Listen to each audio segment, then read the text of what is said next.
नमस्कार दोस्तों, welcome to my YouTube channel state job. दोस्तों, अगर आप चैनल पर नए आए हो तो आपसे रिक्वेस्ट है, चैनल को सब्सक्राइब करके सपोर्ट कीजिएगा डेली जॉब नोटिफिकेशन के लिए। दोस्तों, एसएससी यानी स्टाफ सिलेक्शन कमीशन के द्वारा junior engineer civil, mechanical and electrical में रिक्रूटमेंट होने वाला है। देख सकते हैं ये दोस्तों ऑफिशियल नोटिफिकेशन का पेज है। मैं आप लोगों को यहीं से डिस्कस करूँगा पूरा नोटिफिकेशन। वीडियो को पूरा देखिएगा।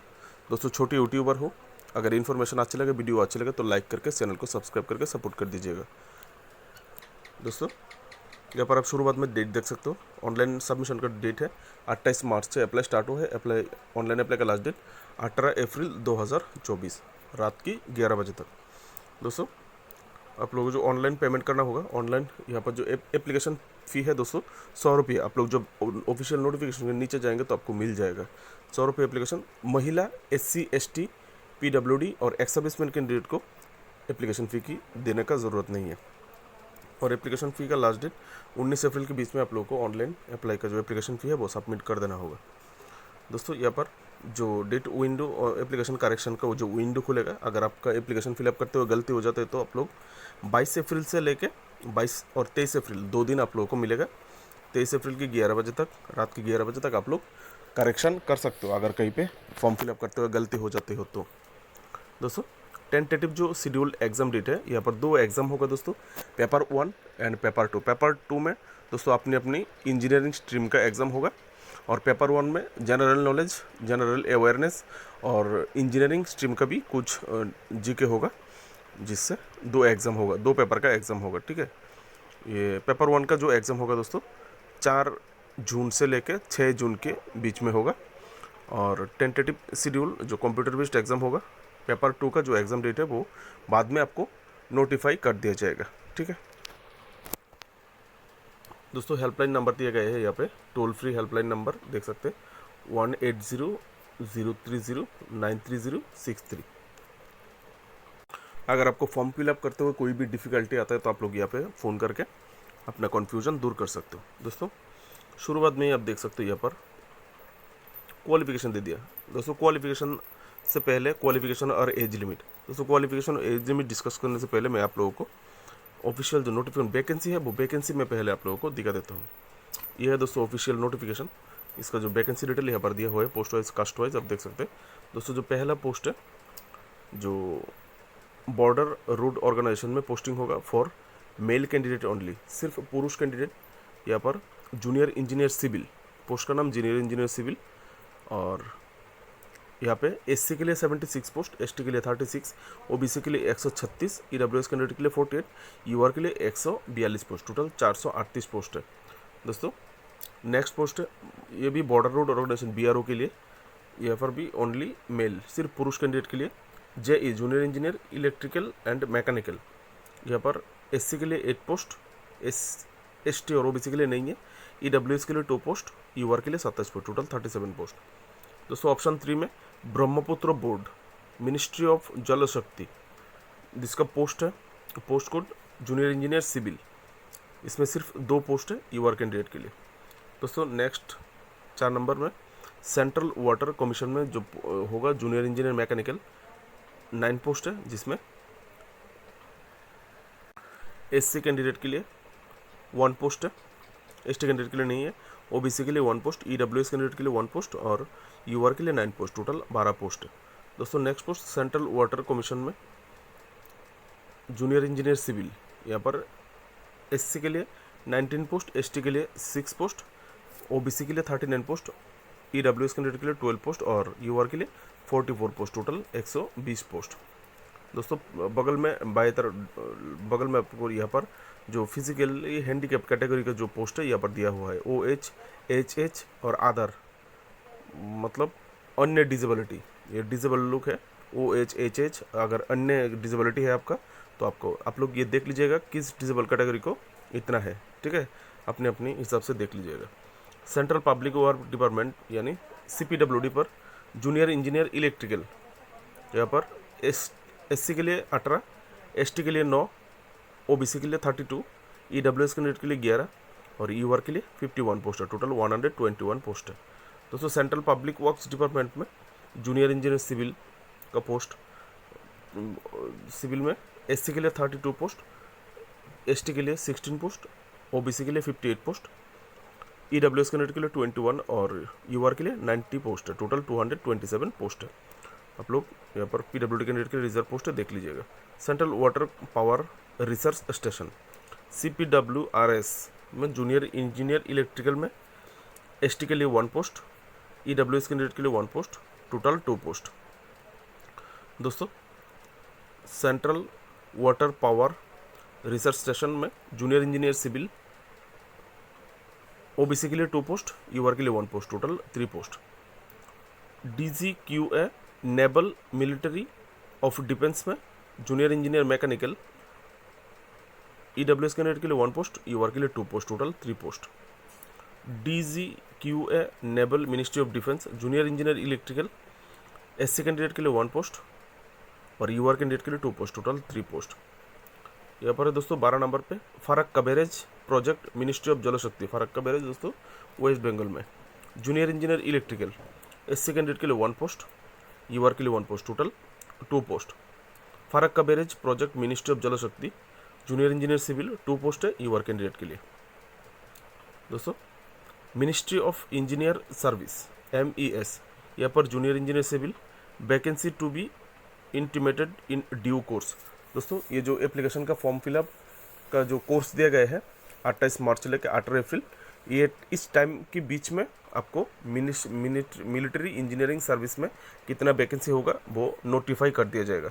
इसके लिए दोस्तों आप लोगों को official website time to time check करना पड़ेगा, क्योंकि ये नहीं दिया है, बोला है कि कोर्स में दे दिया जाएगा।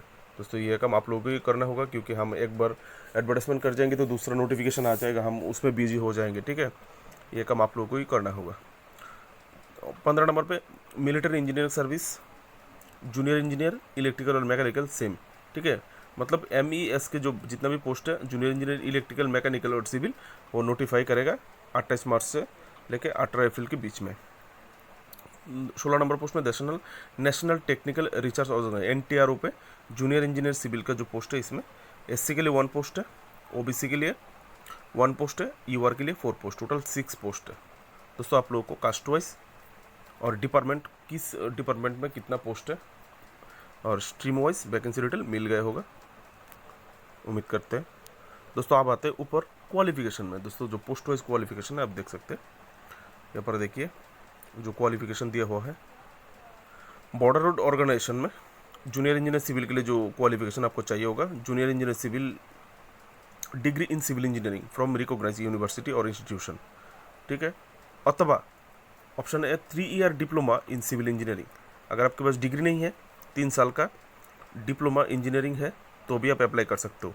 ठीक है, और साथ में आपको 2 ईयर का work experience in planning execution maintenance of civil engineering work. अगर डिग्री है तो भी आपको ये एक्सपीरियंस चाहिए होगा। अगर आप डिप्लोमा होल्डर हो 3 साल का तो भी आपको ये एक्सपीरियंस चाहिए होगा। ठीक है, उम्मीद है समझ गए होंगे।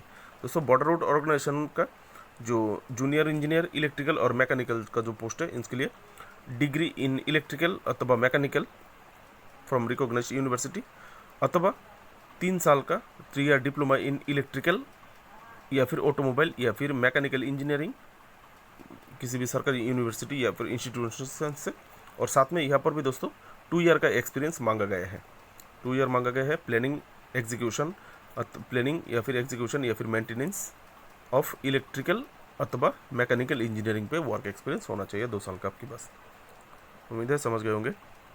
दूसरा पोस्ट में दोस्तों Brahmaputra board ministry of Jal शक्ति में जो पोस्टिंग होने वाला है जूनियर इंजीनियर सिविल का, उनके लिए 3 साल का डिप्लोमा चाहिए। यहाँ पर डिग्री की जरूरत नहीं है, 3 year diploma in civil engineering आप अप्लाई कर सकते हो। दोस्तों एज लिमिट बोलना भूल गया था। दोस्तों ये देखिए जो बॉर्डर रोड ऑर्गेनाइजेशन में junior engineer civil junior engineer electrical mechanical के लिए जो एज लिमिट है जनरल यूआर कैटेगरी के लिए मैक्सिमम 30 ईयर। ठीक है, यहाँ पर जितना भी एज लिमिट दिया गया है जनरल यूआर कैटेगरी के लिए मैक्सिमम एज लिमिट दिया गया है। दोस्तों SC/ST गवर्नमेंट रूल के हिसाब से जो एज रिलैक्सेशन मिलता है वो आप लोगों को मिलेगा, मैं आगे आप लोगों को बताने वाला हूँ, इसलिए वीडियो को पूरा देखिएगा। दोस्तों ऑप्शन 3 में सेंट्रल वाटर कमीशन के जो जूनियर इंजीनियर मैकेनिकल का जो पोस्ट होगा उसमें आपको बैचलर डिग्री अथवा डिप्लोमा इन मैकेनिकल इंजीनियरिंग चाहिए और आपका एज लिमिट चाहिए up to 30 year UR general category के लिए। Civil junior engineer civil central water commission department के लिए बैचलर डिग्री या फिर diploma in civil engineering. Okay, दोस्तों central public work department CPWD के लिए जूनियर इंजीनियर इलेक्ट्रिकल के लिए डिप्लोमा इन इलेक्ट्रिकल अथवा मैकेनिकल इंजीनियरिंग, ठीक है। और यहाँ पर जो एज लिमिट है up to 32 year UR EWS candidate के लिए, ठीक है दोस्तों। और जूनियर इंजीनियर सिविल के लिए डिप्लोमा इन सिविल इंजीनियरिंग।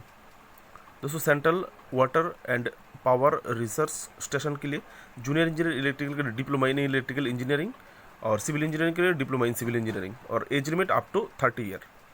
दोस्तों DGQA naval ministry of defence के लिए जूनियर इंजीनियर मैकेनिकल के लिए degree in mechanical engineering from recognised institution अथवा 3 year diploma in mechanical engineering किसी भी, यानी डिग्री डिप्लोमा होने से होगा मैकेनिकल इंजीनियरिंग पे। 3 साल का डिप्लोमा है तो वे भी अप्लाई कर सकते हो, डिग्री होने से भी अप्लाई कर सकते हो, लेकिन साथ में दोस्तों 2 साल का एक्सपीरियंस चाहिए होगा रेस्पेक्टिव फील्ड, यानी आपका जो रेस्पेक्टिव फील्ड दिया जाएगा आपकी फील्ड में एक्सपीरियंस होना चाहिए। और इसका जो एज लिमिट है दोस्तों maximum 30 year general liver category के लिए। दोस्तों जूनियर इंजीनियर इलेक्ट्रिकल के लिए degree in electrical engineering from recognised अथवा 3 साल का डिप्लोमा इन इलेक्ट्रिकल इंजीनियरिंग और 2 साल का एक्सपीरियंस इन रिलेवेंट डिपार्टमेंट पे, ठीक है। नेक्स्ट दोस्तों यहाँ पर जो Farakka barrage, west Bengal Farakka barrage जो प्रोजेक्ट है मिनिस्ट्री ऑफ जल शक्ति के, junior engineer electrical diploma in electrical engineering qualification और age limit up to 30 year general liver category. Farakka barrage का जो जूनियर इंजीनियर सिविल का पोस्ट है diploma in civil engineering, age limit up to 30 year. Next दोस्तों 8 number पे military engineering service MES। दोस्तों MES का जो वैकेंसी डिटेल जो नहीं दिया गया है कोर्स में जो बताया गया है आप लोगों को याद होगा, उसके लिए जो क्वालिफिकेशन चाहिए होगा degree in civil engineering from a recognised university अथवा 3 साल का diploma in civil engineering apply कर सकते हो, और साथ में आपको 2 साल का एक्सपीरियंस चाहिए प्लानिंग अथवा execution and maintenance of civil engineering works. Age limit up to 30 year. Ministry of MES के लिए जो जूनियर इंजीनियर इलेक्ट्रिकल और मैकेनिकल के लिए डिग्री इलेक्ट्रिकल अथवा मैकेनिकल पे या फिर 3 साल का डिप्लोमा इलेक्ट्रिकल और मैकेनिकल पे, ठीक है दोस्तों। और साथ में 2 ईयर का एक्सपीरियंस चाहिए प्लानिंग या फिर एग्जीक्यूशन या फिर मेंटेनेंस ऑफ इलेक्ट्रिकल अथवा मैकेनिकल इंजीनियरिंग वर्क्स। दोस्तों next national technical research council NTRO में जो जूनियर इंजीनियर सिविल का पोस्ट होगा जिसमें डिप्लोमा इन सिविल इंजीनियरिंग, और इसका age limit up to 30 year general liver category के लिए। दोस्तों आप लोगों को उम्मीद है, आशा करता हूँ आप लोगों को क्वालिफिकेशन और एज लिमिट पर कोई दिक्कत नहीं होगा, आप समझ गए होंगे। देखते हैं दोस्तों नेक्स्ट क्या डिटेल्स मिलता है। दोस्तों जो एज लिमिट आप लोगों को पता था, यहाँ से दोस्तों आप लोगों को एज रिलैक्सेशन डिस्कस कर देते हैं, ठीक है दोस्तों। यहाँ पर देखिए जिस पोस्ट में बोला गया है फॉर द पोस्ट हुई चीज़ 30 ईयर अप टू 30 ईयर जो पोस्ट बोला गया था उनको आपको बार्थ होना पड़ेगा 2 अगस्त 1994 से पहले आपका जन्म नहीं होना चाहिए, और 1 अगस्त 2006 मतलब 2006 के बाद आपकी बर्थ नहीं होना चाहिए जनरल लीवर कैटेगरी के लिए। और जो लोग 30 जिस पोस्ट में 32 year maximum post age limit था उसमें आपको 2 अगस्त 1992 से पहले जन्म नहीं होना चाहिए और 1 अगस्त 2006 के बाद नहीं होना चाहिए, आप लोग देख लीजिएगा। और यहाँ पर जो एज रिलैक्सेशन दोस्तों दिया गया है SC/ST के लिए 5 ईयर रिलैक्सेशन है, मतलब 35 ईयर तक अप्लाई कर सकते हो, समझ जाएंगे। OBC के लिए 3 year, PWD UR EWS candidate के लिए 10 ईयर, PWD OBC कैंडिडेट के लिए 13 ईयर, PWD SC/ST कैंडिडेट के लिए 15 ईयर। एक्स सर्विसमैन कैंडिडेट के लिए दोस्तों 3 साल का एज रिलैक्सेशन मिलेगा। और जो लोग दोस्तों डिपेंड पर्सनल हो, डिजेबल्ड हो, आप लोगों को ड्यूटी करते हुए ऑपरेशन में जाके डिजेबिलिटी मिली है, आपको 3 साल का एज रिलैक्सेशन मिलेगा अगर UR EWS OBC कैंडिडेट हो तो। और जो लोग डिफेंस पर्सनल हो, डिजेबल्ड हो, ऑपरेशन ड्यूरिंग ऑपरेशन में आपको गोली लगी या फिर इंजरी आई, ऐसा डिजेबल्ड हो तो अगर आप SC/ST हो तो आपको 8 साल का एज रिलैक्सेशन मिलेगा। तो मिल गया आप लोगों को दोस्तों एज रिलैक्सेशन। आप लोग नोट कीजिएगा दोस्तों, आप लोग समय लेके नोटिफिकेशन पढ़ लीजिएगा। ये जो 9 है, 9 नंबर कॉलम है, 9 नंबर कॉलम 9.1, 9.2 एंड 9.3 ये कॉलम आपको पढ़ना होगा ध्यान से, क्योंकि जो PWD कैटेगरी इस कॉलम के अंदर आता है, मतलब ये तीनों कॉलम के अंदर आता है। आप लोगों को जब एग्ज़ाम के दौरान जब सिविल इंजीनियरिंग का एग्ज़ाम देंगे पेपर 2 का जो आपने अपनी स्ट्रीम पे जो इंजीनियरिंग पेपर का एग्ज़ाम देंगे तो वहाँ पे एग्ज़ाम ड्यूरेशन 2 आवर मिलता है। तो अगर आप इस कॉलम में आते हैं PWD cerebral Plassey PWD candidate हो, मेडिकल ऑफिसर के द्वारा सर्टिफिकेट वगैरह है, आप लोग थोड़ा पढ़ के देख लीजिएगा। तो आप लोगों को 40 मिनट एक्स्ट्रा टाइम मिलेगा एग्जाम में, ठीक है। ये पैरा आप लोगों को पढ़ना होगा, पूरा नोटिफिकेशन है आपको पढ़ना होगा, टाइम लेके पढ़िएगा दोस्तों। ये पूरा नोटिफिकेशन में पढ़ के बता रहा हूँ 3 से 4-5 घंटा लग जाएगा, इसलिए जो चाहिए मेन मैं आप लोगों को बता रहा हूँ, बाकी आप लोग देख लीजिएगा। देखिए दोस्तों, ऑफिशियल नोटिफिकेशन में how to apply and application fee कैसे अगर करना है, यहाँ पर आप चाहे तो एप्लीकेशन ये इंस्ट्रक्शन फॉलो करके भी आप कर सकते हो। देखिए दोस्तों, यहाँ पर ऑनलाइन अप्लाई से पहले आपको वन टाइम रजिस्ट्रेशन करना होगा। वन टाइम रजिस्ट्रेशन OTR का फिलअप करने से आपका एक रजिस्ट्रेशन नंबर आएगा, जो आप जब मेन फॉर्म फिलअप करोगे तो वो नंबर आपको जमा करना होगा। देखिए OTR का वेबसाइट है HTTPS, इसको क्या बोलते हैं स्लैश ये वगैरह मुझे नहीं मालूम दोस्तों, ये साइन किया आता है। उसके बाद ssc.gov.in, इस वेबसाइट में जाएंगे तो आपको ये वन टाइम OTR रजिस्ट्रेशन का लिंक आपको मिल जाएगा, ठीक है दोस्तों। देख सकते हैं ऑफिशियल नोटिफिकेशन में, देखिए नीचे ये लिंक दिया भी हुआ है, टच करेंगे तो ओपन हो जाएगा। ये ऑप्शन आप लोग फिलअप करके ये करके कर वैसे। ये देखिए जो एप्लीकेशन फ़ी मैंने 100 रुपये बताया था वो यहाँ पर है, ये देखिए 10.9 कॉलम में पेएबल 100 रुपीज़, और 10.10 कॉलम में women candidate SC ST PWD application fee ज़रूरत नहीं होगा। एग्ज़ाम सेंटर दोस्तों अप्रोक्सीमेट यहाँ पर एग्ज़ाम सेंटर है एरिया वाइज, ठीक है। आप जिस रीजन से आते हैं उस रीजन का कितना एग्ज़ाम सेंटर होगा, और एग्ज़ाम सेंटर का मेन स्टेट क्या क्या है, और यूनिट के मेन ऑफिस क्या क्या है वो यहाँ पर दिया हुआ है दोस्तों। ये इतना मैं पढ़ के तो नहीं बता सकता, मैं धीरे धीरे वीडियो को ऊपर की तरफ कर रहा हूँ। आप लोग चाहो तो वीडियो को पॉज करके किस स्टेट में कहाँ का एग्ज़ाम सेंटर होगा आप देख सकते हो, और ऑफिस कहाँ है क्या है आप यहाँ से देख सकते हो, ठीक है। ये आप लोग वीडियो को पॉज करके देख लीजिएगा। नॉर्थ ईस्ट रीजन, यहाँ पर north east, north western region, south region, western region, सब रीजन वाइज यहाँ पर दिया हुआ है। आप लोग पढ़ के देख लीजिएगा कहाँ पर आपका एग्ज़ाम सेंटर हो सकता है। अब उसी हिसाब से जब आप फॉर्म फिलअप करेंगे तो आप अपना एग्ज़ाम सेंटर चूज करके दे दीजिएगा, ठीक है। माय डियर फ्रेंड्स, आप लोगों को एग्ज़ाम सेंटर भी मिल गए। आइए एग्ज़ाम पे चलते हैं, एग्ज़ाम और सिलेबस किस प्रकार है, ठीक है। ये देखिए ये जो एग्ज़ाम पैटर्न होगा आपका एग्ज़ाम का स्कीम, पेपर 1 और पेपर 2 दो एग्ज़ाम होगा, ठीक है। ये देखिए पेपर 1 का जो एग्ज़ाम होगा वो होगा 100 मार्क का, 100 MCQ 100 मार्क, ठीक है, पेपर 1 में। और आपको टाइम मिलेगा 2 घंटा। अगर मैंने ये देखिए पैरा 9.1, 9.2 एंड 9.3 में जो बोला गया है, अगर उस तरह का अगर डिसेबल कैंडिडेट हो आप तो आपको 40 मिनट एक्स्ट्रा टाइम मिलेगा। ये दोस्तों ये जो एग्ज़ाम पैटर्न में देखिए पेपर 1 और पेपर 2, पेपर 1 में दोस्तों कंप्यूटर बेस्ड एग्ज़ाम होगा आपका। यहाँ पर सब्जेक्ट होगा 1, देखिए रोमन 1 में जनरल इंटेलिजेंस एंड रीजनिंग, यहाँ से आपको 50 MCQ आएगा, 50 मार्क।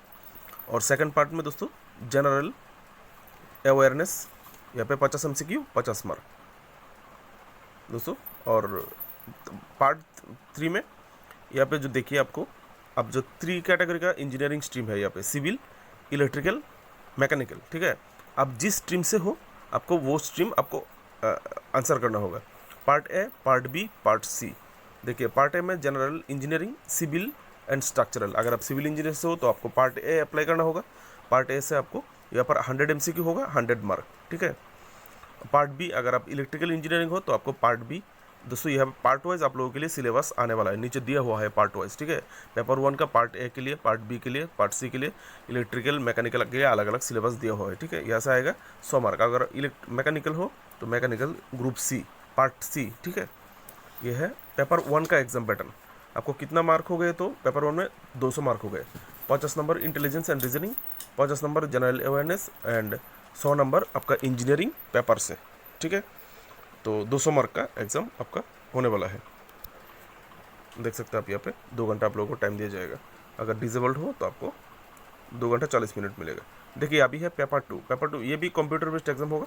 यहाँ पे भी पेपर 1 में general engineering, civil and structural, अथवा paper B general engineering electrical, अगर इलेक्ट्रिकल से हो इलेक्ट्रिकल, जनरल इंजीनियरिंग मैकेनिकल हो तो मैकेनिकल। यहाँ पर दोस्तों 100 MCQ आएगा, 300 मार्क, यानी एक MCQ के लिए 3 मार्क है यहाँ पे, याद रखिएगा दोस्तों, एक एमसीक्यू लिए 3 मार्क। और यहाँ पर भी 2 घंटा एग्जाम ड्यूरेशन है, और फिर फिजिकली डिसेबल्ड हो तो 2 घंटा 40 मिनट आप लोगों को मिलेगा। दोस्तों ये देखिए नीचे क्लियरली लिखा हुआ है 3.2 का जो पैरा दिया गया है, यहाँ पे दोस्तों दिया गया है the candidate will be required to attempt the general engineering part A, part B और part C in a paper 1 and paper 2 which has been selected by them. जो आप सिलेक्ट करेंगे, यहाँ पर भी ऑप्शनल है दोस्तों, जो आप सिलेक्ट करोगे आपको वहाँ पे जब फॉर्म फिलअप करेंगे शायद सिलेक्शन का ऑप्शन आएगा, जो आप सिलेक्शन करेंगे उसी को ही, उसी पार्ट का ही एग्ज़ाम आपको देना होगा, याद रखिएगा। On the basis of their stream and subject of educational qualification, on the basis of their stream, आपकी स्ट्रीम के हिसाब से और आप सब्जेक्ट ऑफ एजुकेशनल क्वालिफिकेशन हिसाब से। इसलिए जो मैंने पहले बताया था वही है दोस्तों। आपको जनरल, आप सिविल इंजीनियरिंग से तो आपको सिविल चूज करना है, इलेक्ट्रिकल हो इलेक्ट्रिकल सोच कीजिए, मैकेनिकल हो तो मैकेनिकल सोच कीजिए, नहीं आपने अपनी स्ट्रीम का पेपर ही आपको देना होगा।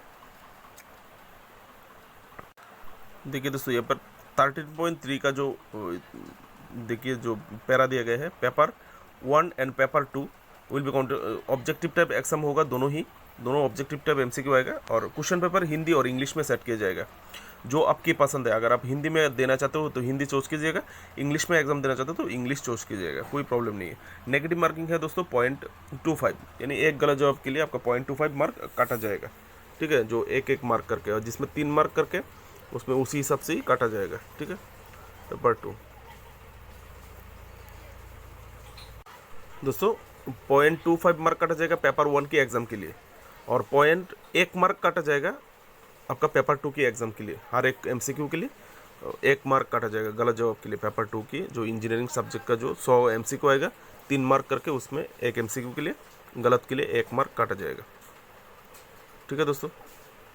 बाकी का डिटेल्स तो आप लोग पढ़ के देख लीजिएगा, इतने एजुकेटेड सभी लोग हैं आजकल, मुझसे भी ज़्यादा एजुकेटेड हो आप लोग, तो इसलिए आप लोग बाकी डिटेल्स पढ़ के देख लीजिएगा। अभी आता हूँ दोस्तों सिलेबस में, ये देखिए इंडिकेटिव जो सिलेबस है यहाँ पर देख सकते। पेपर 1 का जो एग्ज़ाम होगा इसमें देखिए मैं सिलेबस पूरा डिस्कस नहीं करूँगा, आप लोग वीडियो को पोस्ट करके छोटे छोटे मतलब जैसे कि जनरल इंटेलिजेंस एंड रीजनिंग, इसमें अंदर में क्या क्या आता है आप लोग वीडियो को पॉज करके देख लीजिएगा, या फिर ये नोटिफिकेशन ओपन करके भी आप लोग देख सकते हो।